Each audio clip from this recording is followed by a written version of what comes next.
Kasih pasti lemah lembut, kasih pasti memaafkan, kasih pasti murah hati, kasih-Mu, kasih-Mu Tuhan. Kasih pasti lemah lembut, kasih pasti memaafkan, kasih pasti murah hati, kasih-Mu, kasih-Mu Tuhan. Ajarilah kami ini saling mengasihi, ajarilah kami ini saling mengampuni, ajarilah kami ini kasih-Mu ya Tuhan, kasih-Mu kudus tiada batasnya. Shalom, selamat pagi jemaat yang dikasihi Yesus Kristus. Salam sehat, salam sejahtera bagi kita sekalian. Marilah kita bersatu di dalam doa. Terpujilah Engkau Bapa yang Maha Pengasih yang membangunkan kami di pagi hari ini. Hati kami telah terbuka untuk mendengarkan firman-Mu. Kiranya Engkau berfirman dan kami telah siap untuk mendengarkan. Dalam Yesus kami berdoa. Amin. Saudara-saudari jemaat yang dikasihi Yesus Kristus, firman Tuhan menyapa kita pada hari ini tertulis dalam kitab 1 Yohanes pasal yang ketiga ayat yang ke-17. Barang siapa mempunyai harta duniawi dan melihat saudaranya menderita kekurangan, tetapi menutup pintu hatinya terhadap saudaranya itu, bagaimanakah kasih Allah dapat tetap di dalam dirinya? Demikian firman Tuhan.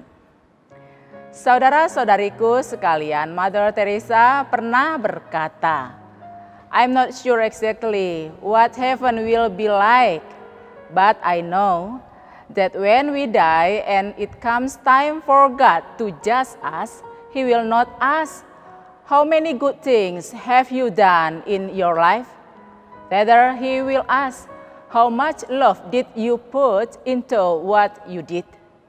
Artinya, saya tidak dapat memastikan seperti apa surga itu. Tetapi yang saya tahu, ketika kita meninggal, itulah waktu Allah untuk menghakimi kita. Ia tidak akan bertanya, berapa banyak hal baik yang sudah kamu lakukan di hidupmu, melainkan sebesar apakah cinta yang sudah kamu taruh di setiap apa yang kamu lakukan. Jemaat sekalian, adalah fakta bahwa semua orang bisa saja melakukan hal-hal yang kelihatannya baik. Orang yang rajin beribadah dapat berbuat baik, dan sindikat para penjahat juga bisa melakukan perbuatan seakan-akan baik. Namun apa yang melatar belakangi manusia berbuat baik tentunya mempunyai alasan yang berbeda-beda. Misalnya berbuat baik karena betul-betul ingin berbuat baik. Hatinya tergerak untuk menolong, hatinya tergerak untuk berbagi, dan semua itu dilakukan tanpa pamrih.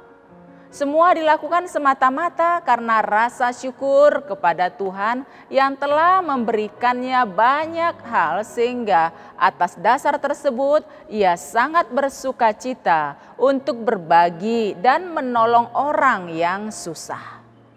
Namun tidak sedikit orang yang berbuat baik karena maksud-maksud tertentu. Sebab bukan orang baik saja bisa menolong dan berbagi. Orang jahat pun bisa berbuat seolah-olah baik, menolong dan tampak seperti pahlawan. Di tengah pandemi COVID, yang menyerang kita. Mungkin kita berkata, "Saya butuh bantuan." Namun bukan tidak mungkin orang di luar sana justru lebih membutuhkan bantuan kita. Di tengah kondisi pemasukan yang berkurang, ternyata kita diajak juga untuk mau berbagi kepada orang lain. Hanya orang yang mengandalkan iman dan belas kasih Allah yang bersedia membuka hati untuk berbagi dalam kondisi seperti itu. Saudara-saudariku, jemaat yang dikasihi Yesus Kristus, kondisi gereja-gereja di Indonesia termasuk gereja HKBP Jati Asih juga mengalami penurunan dalam hal pemasukan. Namun kita bersyukur pada waktu yang lalu masih banyak jemaat yang membuka hatinya untuk membantu sesama jemaat yang sangat berdampak ekonomi karena situasi wabah pandemi COVID-19.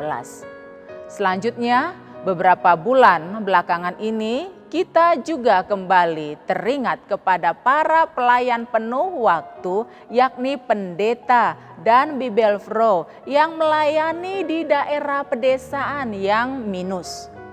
Namun puji Tuhan, atas kerjasama dengan jemaat, kita juga bisa memberikan sedikit bantuan kepada para hamba Tuhan di sana. Artinya meskipun dalam kondisi aktivitas gereja yang belum stabil, namun gereja tetap diajak untuk peduli dan memberikan sedikit bantuan yang berdampak besar kepada yang membutuhkan. Kondisi hidup kita saat ini memang berat dan sulit. Namun berat ringannya hidup ini tergantung dari rasa syukur yang ada di dalam hati kita. Untuk berbuat baik tidak harus menunggu pundi-pundi kita penuh. Justru terkadang Tuhan bekerja dengan cara yang sebaliknya. Maka bukalah hati untuk mau berbagi. Apalagi kalau Tuhan sudah memberikan harta duniawi bagi kita, maka tidak ada lagi alasan untuk menutup hati agar berbagi dengan sesama ciptaan Tuhan. Berikanlah sepenuh hati dengan kasih, dengan cinta dan rasa syukur. Sebab hidup ini pasti ada batasnya. Dan manakala tiba saatnya, masing-masing kita akan berada dalam peradilan Tuhan kelak. Tuhan akan memperhitungkan segala perbuatan yang kita lakukan berdasarkan cinta kasih. Amin. Kita berdoa. Terima kasih Bapa yang baik, begitu besar kasih yang sudah Kau curahkan dalam hidup kami, yang Kau tanamkan di dalam hati kami. Engkau mengajak kami untuk juga boleh mengasihi sesama kami. Oleh sebab itu manakala ada kesempatan untuk berbuat baik, untuk berbagi dengan sesama kami, mampukan kami melakukannya dengan penuh cinta kasih sebagai rasa syukur kepadamu. Agar apa yang kami perbuat itu berkenan di hadapan-Mu dan kami boleh kelak kiranya menerima anugerah yang jauh lebih banyak lagi. Terima kasih Bapa untuk firman yang sudah mengingatkan kami pada saat ini supaya kami boleh bersikap lebih benar lagi di hadapan-Mu. Mampukanlah kami melakukannya. Dalam Yesus Kristus kami berdoa. Amin.